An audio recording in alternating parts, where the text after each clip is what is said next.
The NWO is one of the greatest factions in all of professional wrestling history.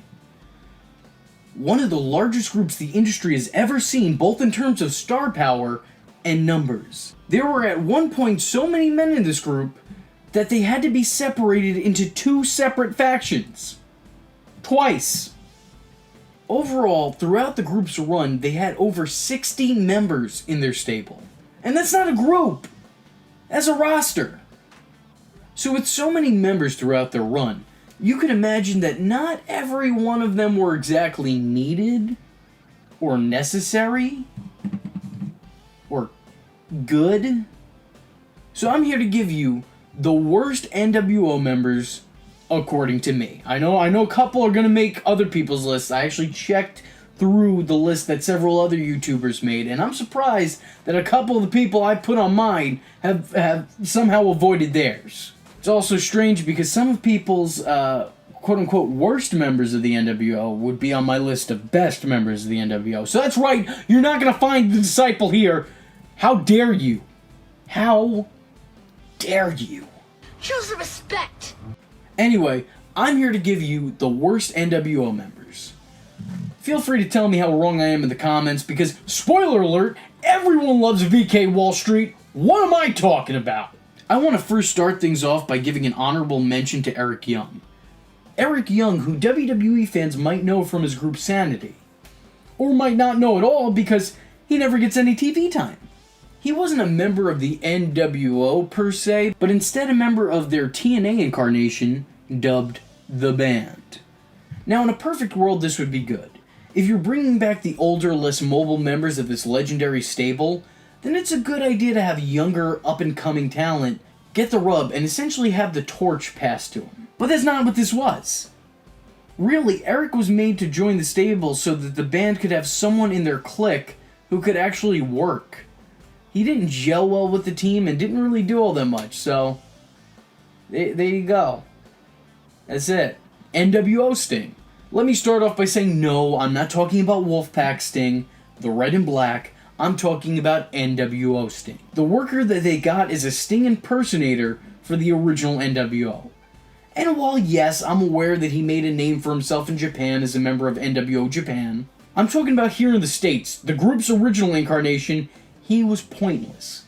Yes, he played a vital role in turning Sting into NWO's #1 enemy and kicking forth the Crow character that so many people love, myself included. He was brought on board to fool fans and roster members alike to think that Sting was now working with the enemy, which would eventually culminate in a match at War Games which saw their fake Sting, or Stink as many people would affectionately call him, meet face to face with the actual Sting. This would end with everyone realizing the ruse and who the real Sting was. Past that, there was no reason for the character to stick around on TV for a couple more years.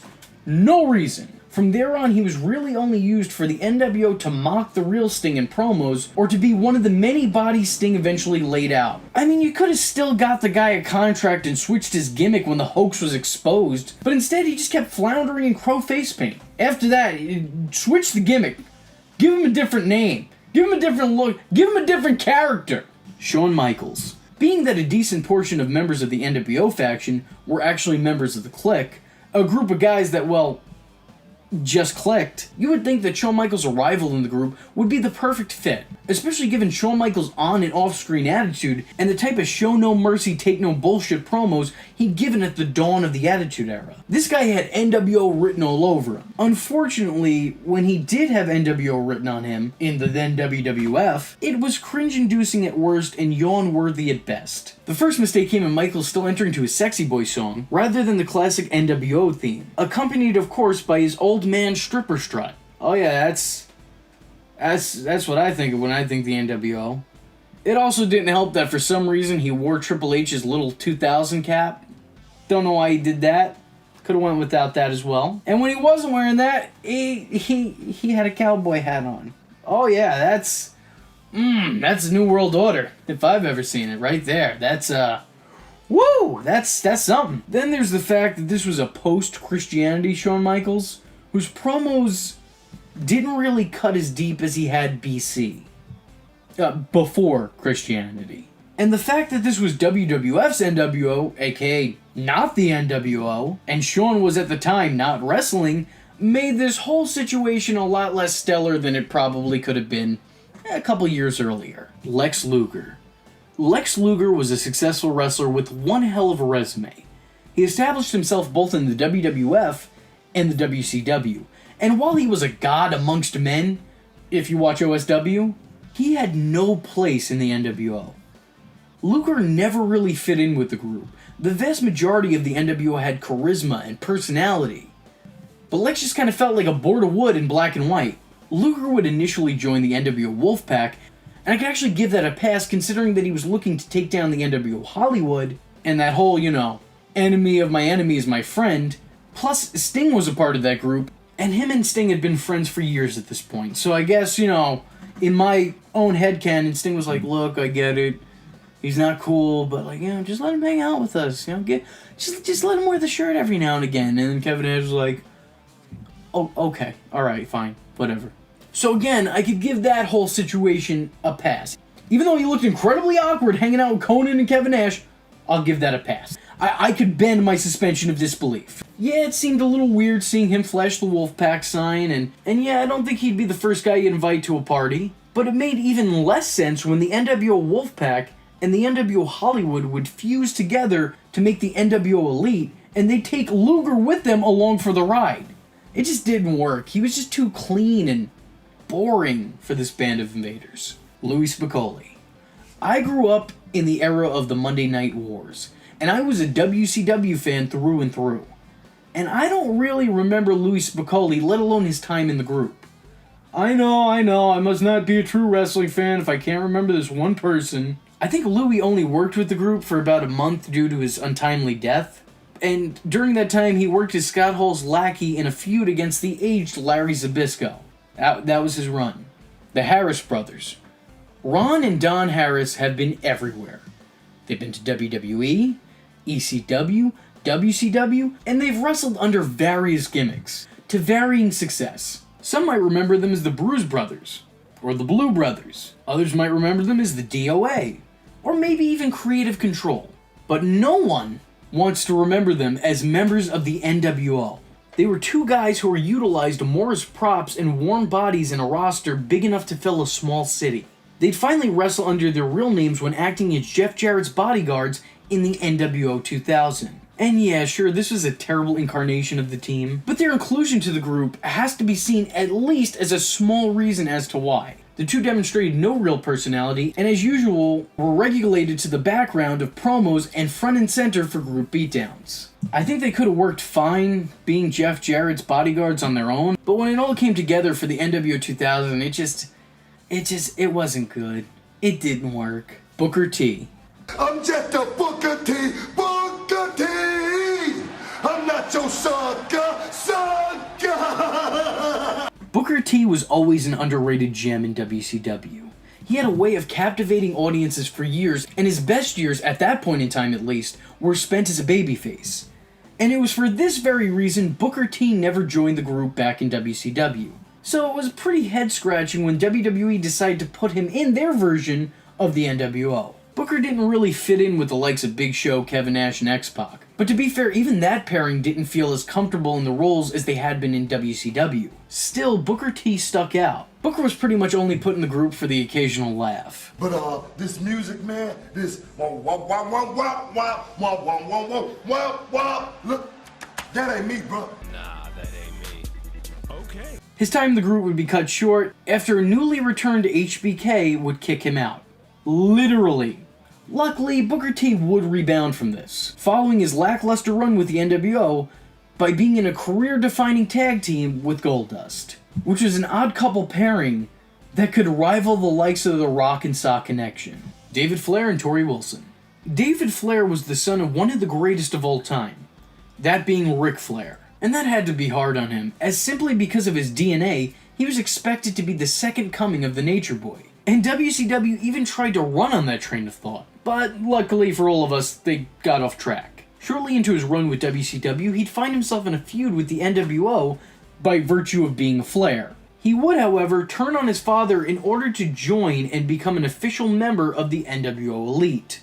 Which really makes the term elite seem entirely meaningless. Along with him, he brought his girlfriend Samantha, better known to us as Tori Wilson. Outside of the shock of his initial turn, which had lukewarm reception at best, there was no real reason for his inclusion into the group. It didn't do him any favors, it didn't do her any favors, and it didn't do the group any favors.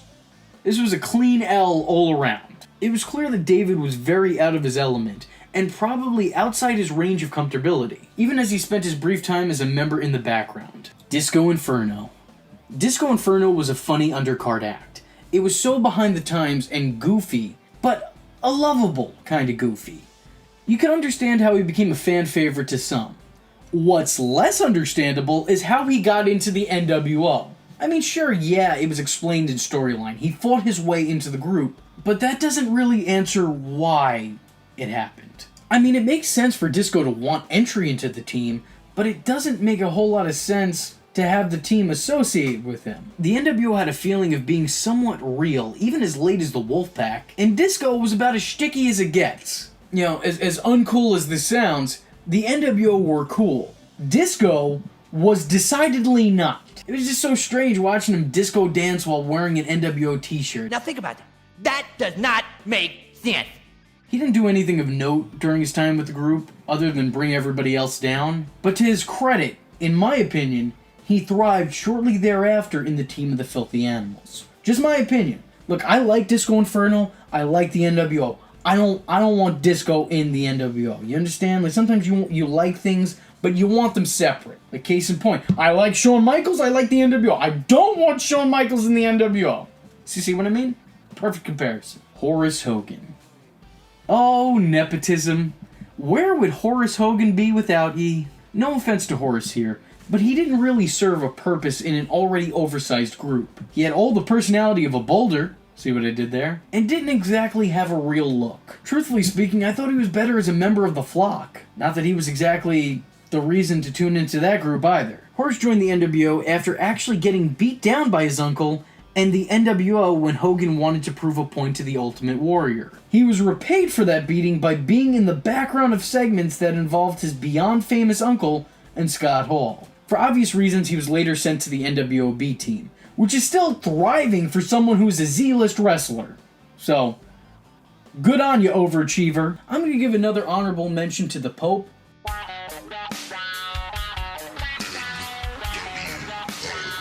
No, not that guy. D'Angelo De Niro. I like Elijah Burke. I think he's unfortunately underrated. He's a guy who was good in the ring and charismatic on the mic, and I appreciated that. But when TNA created their own NWO Wolfpac minus the NWO, which was terrible on its best day, why on earth would they include the former leader of the new breed? The guy's talented, yeah, but never felt like the right fit for this group. It also seems strange seeing him wrestle alongside the much older Sting and Nash. Another honorable mention goes to Bubba the Love Sponge, who, just no. The controversial radio host served as the band's personal interviewer. The band, once again, being TNA's incarnation of the NWO. Bubba didn't do a hell of a whole lot, and didn't even bring his signature in-your-face attitude to this role. He just kind of stood there and held a microphone, and TNA was like, "You guys know who this is, right? Right? Please. We're scraping by for some relevance." Overall, his run with the company has to be looked back on Hogan helping his buddies out, and that becomes even more cringeworthy because we all know the. So from one Bubba to another, as we talk about the Big Boss Man's brief tenure in the group as Big Bubba Rogers.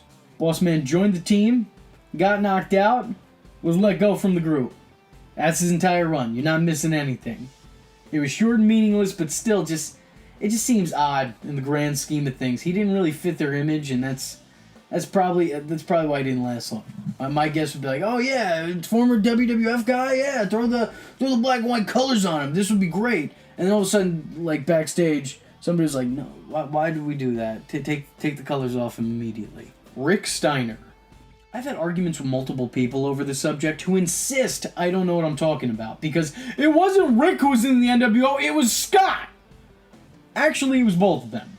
Rick's time in the group is so forgotten that it's even hard to find anything on the subject on the internet, which I totally understand why some people might believe it to be false, but it's not. It is true.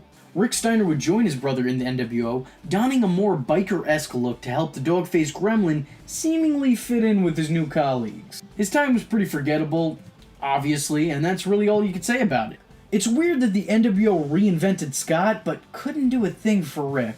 Which is sad because they're both really talented. Bret Hart. No, I'm not putting Bret on here due to my personal feelings about the guy from when I was 8. I'm actually a fan of his in-ring work, and I think that he's one of the greatest to ever grace a wrestling ring. With that being said, Bret Hart as a character was almost always a beloved babyface, outside of a WWF feud between Canada and the US, which in Canada, he was still seen as a babyface, so he was never really a fully fledged heel. So it made little sense to add him to the very heel stable of the original NWO. Even if he was just considered an associate, it was the wrong call. Why would Bret Hart associate himself with the NWO? Especially after he tried to give Sting the victory at Starrcade. Now think about it. That does not make sense. Especially after coming off the Montreal Screwjob, fans felt sympathetic for Bret. He should have been booked as a pure babyface for years to come. So if his initial time in the group wasn't bad enough, he was later given the role of leader of the NWO 2000, and that just especially didn't sit right with anyone. Bret always seemed out of place, mostly for the same reason that Lex Luger felt out of place. The NWO was cool, these guys weren't. These guys were the type to sit you down and talk to you about life advice, not hang out and share a beer with. Vincent. Poor Virgil's whole career has been made off of rips.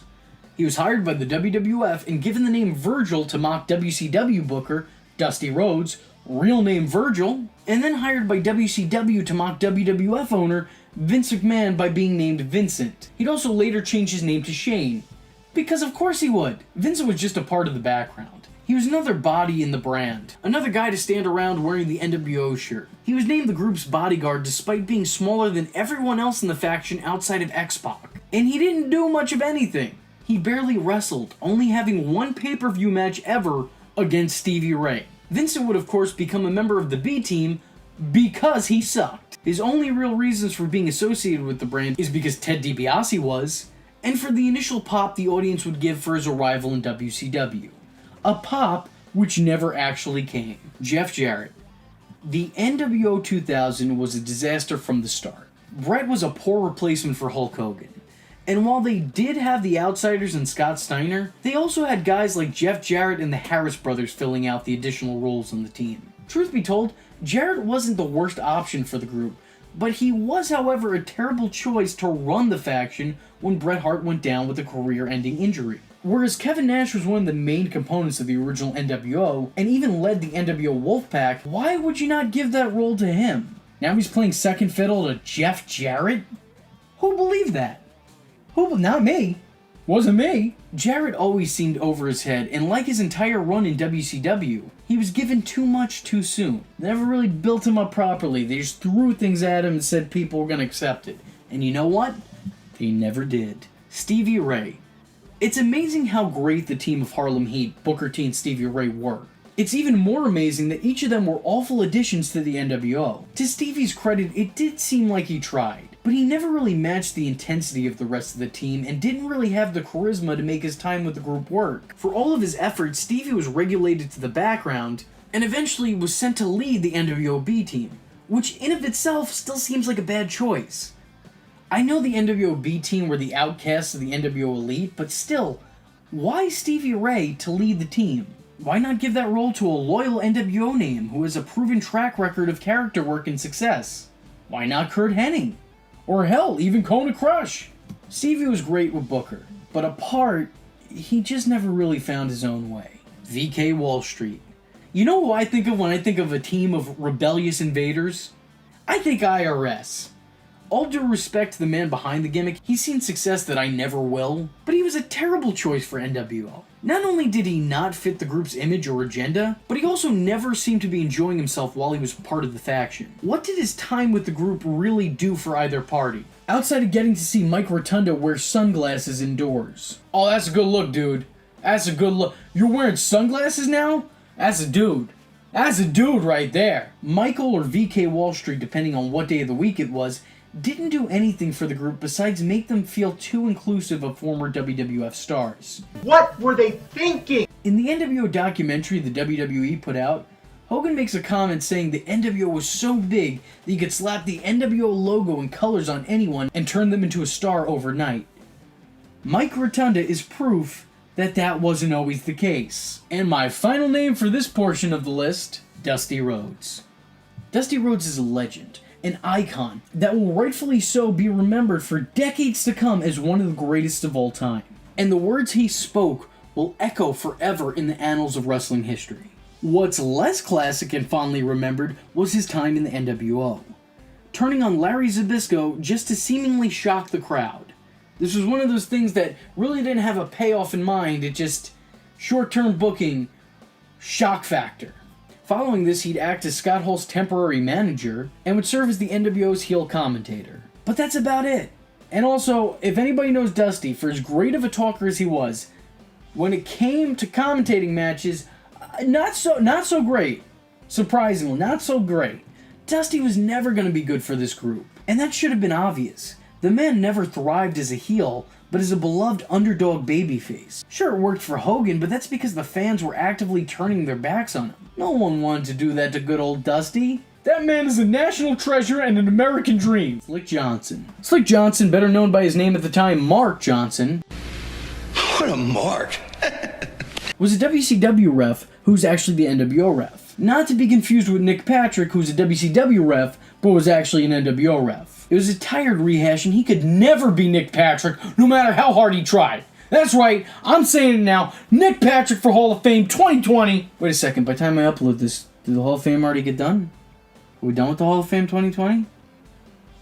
Nick Patrick, Hall of Fame 2021. Miss Elizabeth. Poor Miss Elizabeth was almost immediately placed into the NWO following her arrival in WCW. And for as great as she was, she never seemed to fit the NWO's mold. If there was to be a female in the NWO, you'd expect her to be a bad bitch. Whereas Miss Elizabeth was a wallflower, and her time with the group made that painfully obvious. When asked to speak on the mic, or even just share the screen with the stable, she'd just stare off with her deer-in-the-headlights glance, and you couldn't help but feel that she was deeply out of her element. She joined the group through her past with Hogan, but would eventually stand by her ex-husband, Macho Man Randy Savage's side, when he arrived in the group. And yeah, it was nice to see the two together again in some capacity. It definitely worked those nostalgia chords, but it just seemed weird that this was all happening under the NWO banner. What's especially odd is that she would stay with the group when Macho Man headed to the NWO Wolfpack, where she'd become Eric Bischoff's side chick, as in she was the chick who would stand at Bischoff's side, before she'd eventually end up as Lex Luger's new manager when they became NWO Elite. And I gotta say, to the NWO's credit, a lot of the people who didn't fit in with the group didn't have extremely long tenures with them, but Miss Elizabeth was there for a good couple years, so it's strange. I guess no one seemed to notice that it wasn't working. The NWO Girls. The NWO Girls were a group of women who accompanied the NWO 2000 to the ring and stuck around for their promos. Their sole purpose in the group, and in WCW as a whole, was to stand there and look pretty, serving as eye candy. The women never wrestled, they just stood there decked out in NWO gear, some of the time. Usually not. It just seemed weird that the NWO would need that, you know? It kind of made it more obvious just how desperate WCW was to make people believe the NWO was cool again, but they weren't. They were usually shown with Scott Steiner, one of which who continued to work alongside him following the group's demise. The NWO B-Team. I know I've already mentioned a few names on this list who were NWO B-Teamers, such as Vincent and Stevie Ray, but A, they were both members of the NWO Hollywood before the B-Team, and B, it needs repeating. The whole concept of the NWO B-Team was a creative failure, a flop. When you have a wrestling stable so big you need to split it into two separate factions, you made a mistake. You know, in wrestling school, I was taught that and I don't entirely agree with this, but I was taught that a wrestling stable should have 4 members, or at most 4 members and a manager at most. So this way you have somebody go after the main title, somebody go after the mid title, and 2 people to go after the tag titles. That was their reasoning. Now I don't entirely agree with that. I think a stable could still be a little bit bigger than that, but I don't think 15 to 20 members at a time is ever necessary. I get that the NWO wanted to be their own thing, but when you're your own thing and then you gotta make separate things for other people in it, it's gone too far.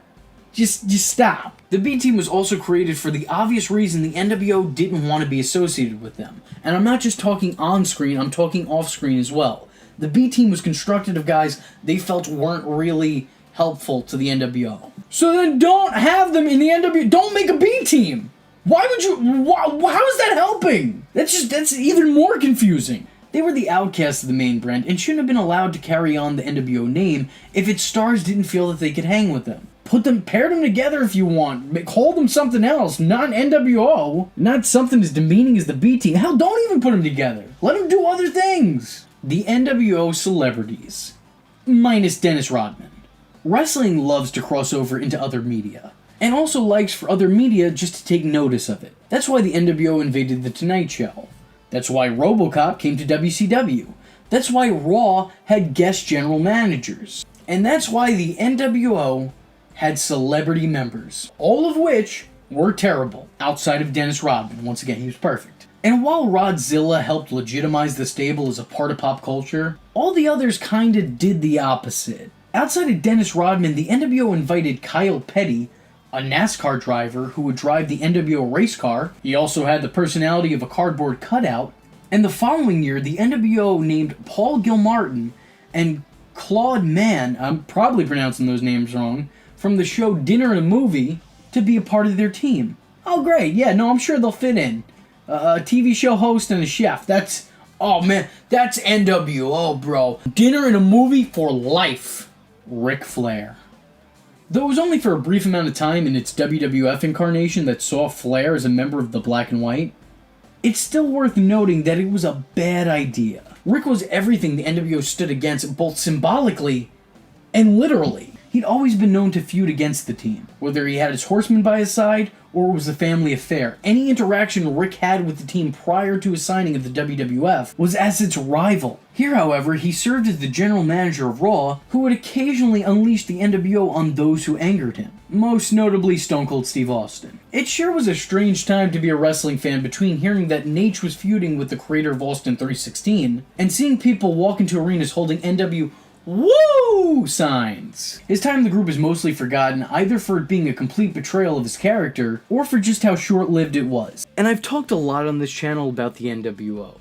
And I previously talked about some of its less than stellar members. Hell, I actually made a whole video series about their worst members. So to be a good sport and prove I'm not always such a negative, miserable human being, I decided to instead list the best members of the NWO. But beforehand, let me give an honorable mention to the likes of former Crush Bryan Adams, the Disciple Brutus Beefcake, Jeff Jarrett, and Scott Norton. All of those men were very visible during NWO promos and segments, all looked and acted like they belonged on the team, but none of them really did anything while they were a part of it. They didn't really do anything to take away from the NWO, but I don't think they did too much to add to it either. I think their time in the group was fine. It was fine. It was alright.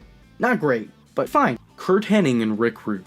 Curt Hennig, the former Mr. Perfect, was known best, and probably still is known best, for his heel work in the WWF. His cocky attitude and prickish nature was the perfect fit for the New World Order, but his in-ring prowess and savvy, along with his larger-than-life personality, also made him a great horseman. The two mega-factions wound up making offers to Hennig, with the perfect one seeming to align himself with former rival Ric Flair and the Four Horsemen. Not long into that alliance, Hennig would shock the world and turn on the Horsemen, officially joining the New World Order, and doing so in a pretty violent fashion. His initial turn on the Horsemen was legendary and vicious looking. Hennig's entrance into the team remains a highlight of his time with the Black and White. And the following night on Nitro, his career would see another highlight by beating Horseman Mongo to become the WCW United States Champion. Hennig was always prominent in the mid-card scene in WCW. He was constantly seen sporting an NWO t-shirt and having some pretty good matches with the likes of Diamond Dallas Page and Bret the Hitman Hart. Hennig was eventually joined by his longtime friend Rick Rude, who would now be working as his manager. And the two always joked around and enjoyed themselves on camera, so it was always a fun watch. These are two men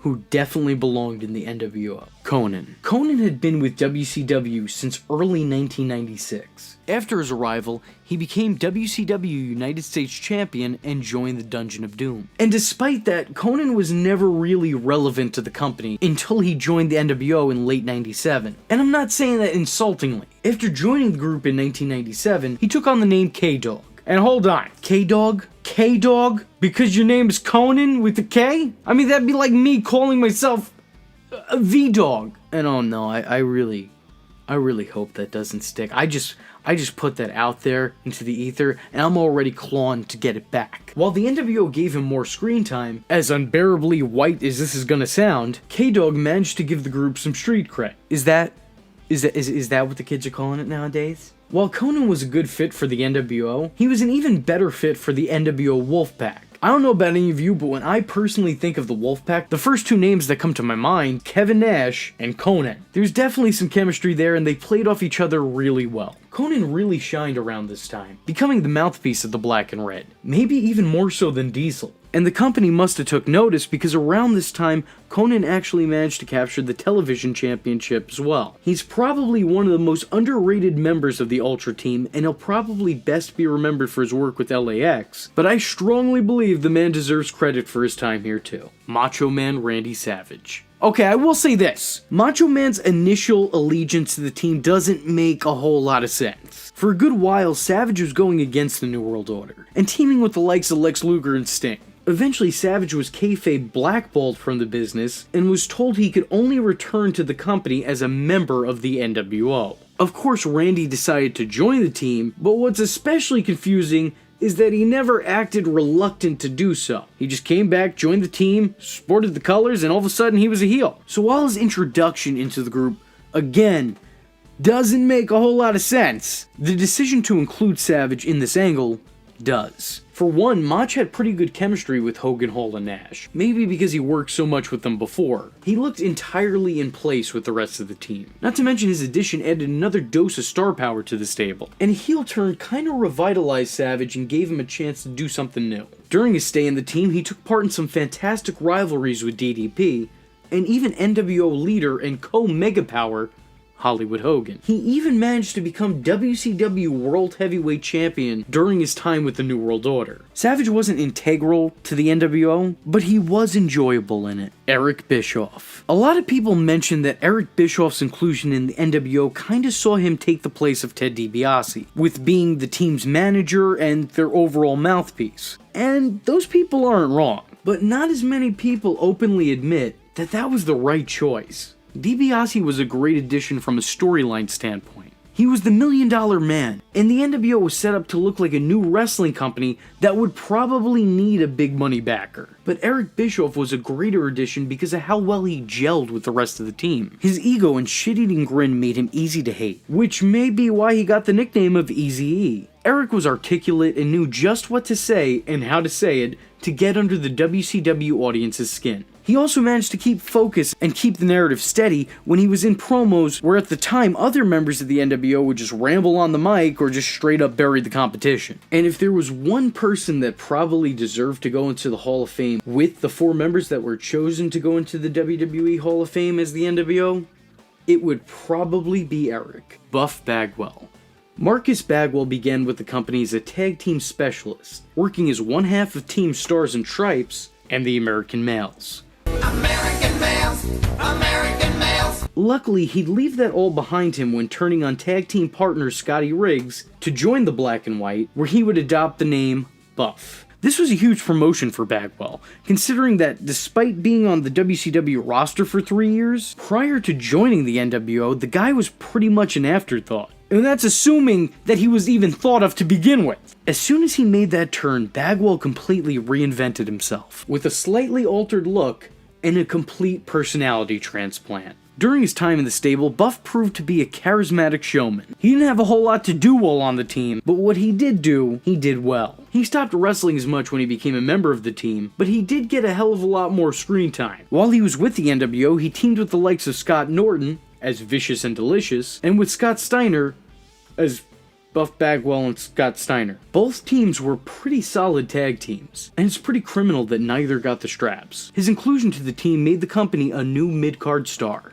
Scott Steiner. I feel like a lot of what was just said about Buff could also be said about Scott. Scott was also a tag team specialist, as one half of the iconic Steiner brothers. He also turned his back on his partner to join the team, changed his entire look, and completely reinvented himself. I might as well just copy and pasted the last entry. Unlike Buff, this change in styles was major, with Scott not even remotely resembling the man he once was. This look, of course, would become a permanent fixture in Steiner's career. His entrance into the NWO led him to creating the Big Papa Pump character, a gimmick the man still uses to this day. White Thunder served as more muscle for the group, and was even for a time being trusted with being the leader of the NWO Hollywood when Hogan was away. Since joining the team, Steiner's career was all uphill, eventually leading to him becoming a main eventer, a WCW World Champion, and an absolute legend of wrestling, and also on the internet. The numbers don't lie, and they spell disaster. 6. X-Pac. It's recently been announced that Hogan, Hall, Nash, and X-Pac are to be inducted into the WWE Hall of Fame as the NWO, and I really couldn't be any happier. While there were definitely a lot of additions to the NWO over the years, over 60 people as a matter of fact, only very few of them were actually integral to that club. Sean Waltman was absolutely one of them. Personally, I think WWE actually got this right. They're inducting the most important members of the team. For one reason or another, X-Pac's time with the group is usually underplayed, with fans choosing to remember the original three, Hogan, Hall, and Nash, as the main components in the group's success, while X-Pac's much more remembered for being a member of D-Generation X. The at the time Six was completely comfortable and in his element when alongside real-life friends Scott Hall and Kevin Nash, and the chemistry the three men had was unquestionable. Their promos usually consisted of roasting or even impersonating other members of the WCW roster, and Pac was a pretty big part of that, feuding with and putting on some good matches against the likes of Eddie Guerrero, Dean Malenko, and even later Ric Flair, that may or may not have had some real heat behind it. He was the WCW Cruiserweight Champion for a time, and also held the WCW Tag Team Championships with Kevin Nash and Scott Hall, holding the belts under the Freebirds rule. He'd return to the team later in the WWF, and for a little bit it was fun, until like their WCW incarnation, more and more names that didn't need to be added to the group were added to the group that did nothing besides increase the group size and limit their time span. Oh, that and Scott Hall also dipped. So, Hollywood Hogan. I said it before, and I'll say it again, as a kid, I didn't care about Hulk Hogan. But I was, however, a fan of Hollywood Hogan. With or without the NWO, the Hulkster was still always going to be the biggest name in all of wrestling. But there's no question that 90s audiences were starting to really tire of the same old banana Superman routine. Hogan turning his back on the crowds in the WCW to officially form the NWO is one of the most memorable moments, not just in Hulk Hogan's career, not just in the WCW, but in wrestling as a whole. Hogan turning heel somehow regained fans' affections and ushered in an entire new chapter in his seemingly never-ending legacy. Plus, let's face it, it's easier to take a guy more seriously dressed in black than it is a man who's wearing Shoe yellow. To say Hogan was successful during this time period is a real understatement, as he became WCW World Heavyweight Champion on multiple occasions, and was more often than not the focus of WCW programming. He reignited famous feuds with Roddy Piper, Macho Man Randy Savage, and The Ultimate Warrior to varying success. His rivalry with Sting was WCW's Rock vs. Austin, being one of, if not the, most well-told story and interesting angle the company ever put together. Hogan shocked the world, proving that he could be just as great of a villain as he could be a hero. And even I have to give the man credit for that. Scott Hall. Scott Hall is the man who kickstarted the whole angle. Being the first invader to ever show up on screen, he was the guy who set the whole story in motion. And he was probably one of the coolest parts of the group. As a kid, Scott Hall was always my favorite. Razor Ramon did pretty good for himself too, being a third of wrestling's most rebellious trio. He was, for me at least, the most entertaining part of the faction, and my prime reason for watching at the time. I remember when the group came over to the WWF, I was still a kid at the time, and my friends tried to convince me that this was a bad thing that they were showing up, because they were bad guys. And my response to that was, but Scott Hall is the bad guy. Suffice it to say, a friendship was ended. Hall had a very successful run with the team, winning the WCW World Television Championship once, the United States Championship twice, and the World Tag Team Championships 7 times, 6 of which were with Kevin Nash. While the NWO helped reestablish guys like Scott Steiner and Buff Bagwell, Scott Hall was one of the guys who established the NWO. He was the group's hype man, its cool factor, and its overall soul. Whenever he went missing from TV, it was always a noticeable absence, and the team just didn't seem full. Now that's saying something when one guy goes missing in a sea of 60, and you can tell. Kevin Nash. Now this may be a controversial opinion, as I think some people would like to acknowledge Hogan as the greatest member of the New World Order. And I could understand why. He was its appointed leader, and he was the guy who was walking around with a big gold belt. But I think in the grand scheme of things, Kevin Nash is actually the greatest member of the NWO.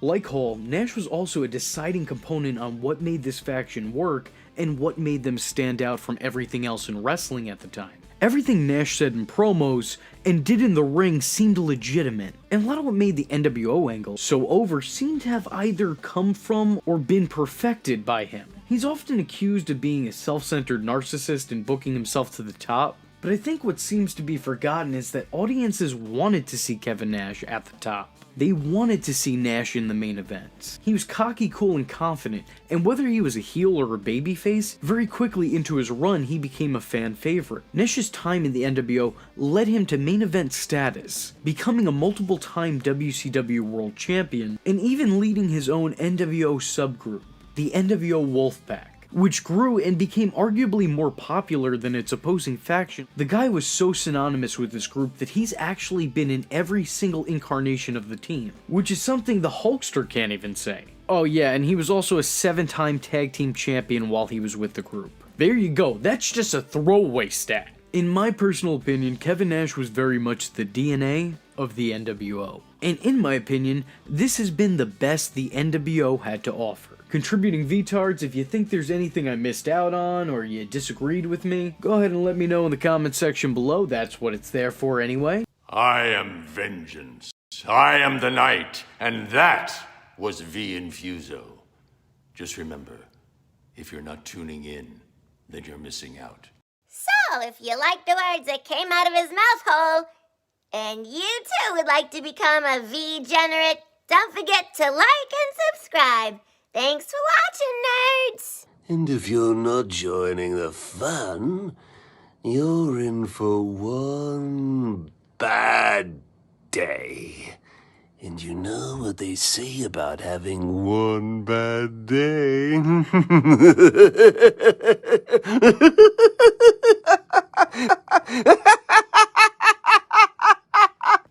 Catch him next time. Same bat time. Same bat channel.